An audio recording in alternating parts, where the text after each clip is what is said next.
Hey guys, so if you are watching this video, you're probably thinking about purchasing this 3/8 cordless impact by DEWALT.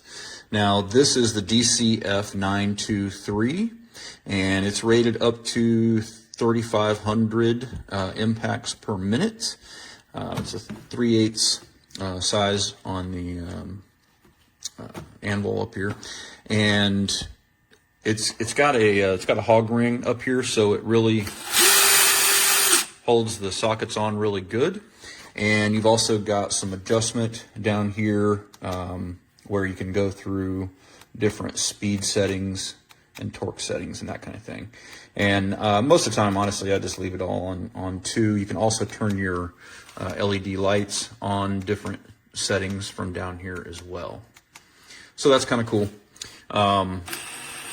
It's the trigger is variable, so as you see, you can kind of go slow or you can speed it up. And it's up to, let's see, I think it's 300 foot-pounds of fastening torque. So tightening in, or tightening on, it'll go 300 foot-pounds, and it says up to 450 foot-pounds of breakaway torque for loosening.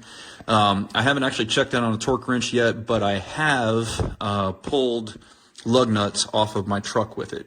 So, you know, I think if they were torqued correctly, that would be 100 foot-pounds, and it did that with no problems. So it's got plenty of power. And what I like about the Atomic series is it's nice and short. You can really get in tight spaces and all that kind of stuff, and it just seems to really work out very well. So if you're thinking about it, I haven't had any problems with it, and I definitely give it 5 stars. Take care, guys.